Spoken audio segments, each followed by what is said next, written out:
ہمارا یہ جو دل ہے روزانہ 1,00,000 دفعہ دھڑکتا ہے. 1,00,000 دفعہ ہر انسان کا دل دھڑکتا ہے, اور 1,00,000 دفعہ دھڑکنے سے 10,000 لیٹر خون ہماری شریانوں میں ٹریول کرتا ہے روزانہ. اور ہماری شریانیں جو ہیں, وینز جو ہیں, ان کو اگر جوڑا جائے تو 1,00,000 کلومیٹر بنتی ہیں. 2.5 چکر پوری زمین کے بن جائیں ہر انسان کی شریانیں اگر جوڑی جائیں. ان ساری شریانوں میں جو خون ٹریول کرتا ہے دل کے ذریعے, کیا یہ خود بخود ہو رہا ہے؟ پھر اس کے بعد اس چیز کے اوپر غور کریں کہ ہمارے جو گردے ہیں روزانہ 25 دفعہ ڈائلیسس کرتے ہیں. ایک ڈائلیسس کی قیمت مارکیٹ میں تقریباً 3,500-4,000 روپے ہے. 4,000 کو آپ 25 سے ضرب دیں, 1,00,000 روپے کا کام ہمارے گردے مفت روزانہ کر رہے ہیں بغیر کسی تکلیف کے. ڈائلیسس کروانے کے لیے تو ٹائم دینا پڑتا ہے, تکلیف کاٹنی پڑتی ہے. یہ ہمارے گردے خود بخود چل رہے ہیں.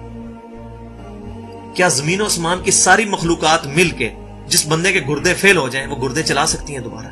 یا دل فیل ہو جائے تو دل چلا سکتی ہیں؟ یہ کوششیں ہوتی ہیں, بیٹری لگاتے ہیں, لیکن وہ کہتے ہیں کہ دل چل رہا ہے لیکن جان ختم ہو چکی ہے. اس طرح دل چلنے سے جان نہیں آ سکتی بیچ میں. پھر ہمارے پھیپڑے روزانہ 23,000 دفعہ سانس اندر کھینچتے ہیں, 23,000 دفعہ سانس باہر نکالتے ہیں. اور جو سانس اندر کھینچتے ہیں, آکسیجن جو ابزارو کرتے ہیں, یہ آکسیجن پورے جسم کے ہر خلیے تک پہنچتی ہے. اور ہمارے جسم میں خلیوں کی تعداد کوئی ہزاروں میں لاکھوں میں نہیں ہے. ایک انسان کے جسم میں 100 ٹریلین خلیے موجود ہیں. 100 ٹریلین, اور 1 trillion is equal to 1000 billion, 1000 ارب کے برابر. اس کو سمجھانے کے لیے سائنٹسٹ نے یہ ایگزامپل دی ہے کہ اگر انگلینڈ جیسے 30 ملک ہوں اور وہ 30 کے 30 ملک درختوں سے پر ہوں, ہر درخت کے 10,000 پتے ہوں, تو جتنے پتوں کی تعداد بنتی ہے نا, 30 انگلینڈ جیسے ملک مکمل درختوں سے بھرے ہوئے, وہ سارے پتے گنے جائیں, ہر درخت کے 10,000 پتے ہوں, تو یہ 100 ٹریلین فگر بنتا ہے. اتنے خلیوں تک آکسیجن روزانہ پہنچتی ہے, جسم کے اندر خلیے موجود ہیں. اور ہر خلیہ ایک پرفیکٹ فیکٹری ہے, پاور جنریشن پلانٹ اس کے اندر لگا ہوا ہے, وہ اپنی خوراک تیار کرتا ہے. ہر خلیہ اس تک آکسیجن پہنچتی ہے, خون کا نظام پہنچتا ہے. یہ سارے کا سارا کمپلیکس سسٹم کیا خود بخود ہو رہا ہے؟ زمین و آسمان کی ساری مخلوقات مل کے یہ کام نہیں کر سکتی, جس کے بارے میں ہمیں وہم ہو گئے شاید یہ خود بخود ہو رہا ہے. پھر اپنی آنکھوں کے اوپر غور کریں. ہماری آنکھیں روزانہ 12,000 دفعہ چپکتی ہیں. ایسے 12,000 دفعہ اگر ہم اپنے یہ ہاتھ کو الٹا کر کے ایک دوسرے پہ یوں رگڑیں نا, تو میرا خیال ہماری کھال اتر جائے.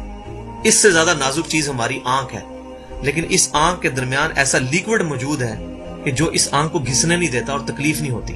وہ لیکوڈ تھوڑا سا زیادہ ہو جائے تو خام خواہ ہمارے آنسو بہنے شروع ہو جائیں.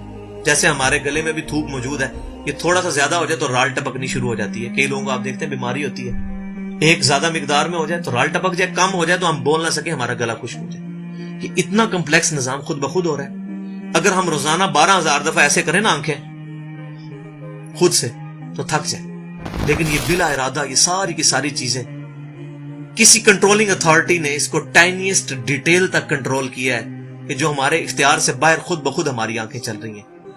جب کوئی خطرہ سامنے آتا ہے, اندھیری چلتی ہے, نہ چاہتے ہوئے خود بخود ہماری آنکھیں یوں بند ہو جاتی ہیں. پھر اس کے اوپر پلکوں کے اوپر بال ہیں, اور نہ صرف یہ بال, اپنے ناخنوں پر غور کریں. گوشت میں سے ناخن نکل رہے ہیں. یار گوشت کے اندر کون سا مٹیریل ہے جو یہ ناخن باہر نکال رہا ہے؟ یہ گوشت میں سے دانت نکل رہے ہیں, یہ گوشت میں سے گھاس نکل رہی ہے. یہ دیکھیں گھاس, یہ بال نکل رہے ہیں. جو بندہ پاگل ہو جاتا ہے, یار گوشت میں سے اتنی مشکل چیزیں کیسے نکل رہی ہیں؟ اور ناخن ہمیں کاٹنے پڑتے ہیں لیکن دانت کاٹنے نہیں پڑتے, یہ ایک خاص مقدار پہ جا کے رک جاتے ہیں. یار دانتوں کا کوئی باپ ہے جو ان کو کہہ رہا ہے کہ اس کے بعد تم نے نہیں بڑھنا؟ سر کے بال بڑھتے ہیں لیکن یہ ہمارے یہ والے بال نہیں بڑھتے, ابرو کے بال نہیں بڑھتے. اس کو کون کنٹرول کر رہا ہے؟ یہ ساری کی ساری چیزیں کیا خود بخود ہو رہی ہیں؟ جو چیزیں بھائیوں کرنے سے نہیں ہو سکتی, انسان اپنی چیزیں خود کنٹرول نہیں کر سکتا, تو خود بخود وہ کیسے ہو رہی ہیں؟ اس سے بڑی تو بیوقوفی اور کوئی چیز نہیں.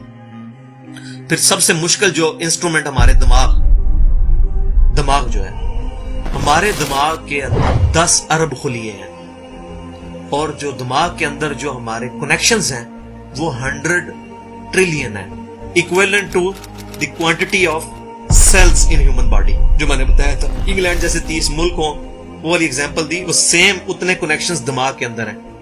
ہمارے دماغ کے اندر 1 منٹ کے اندر 10 لاکھ چین ریئیکشنز ہوتے ہیں جن کی وجہ سے دماغ کام کرتا ہے. ایک کنیکشن بھی ان 100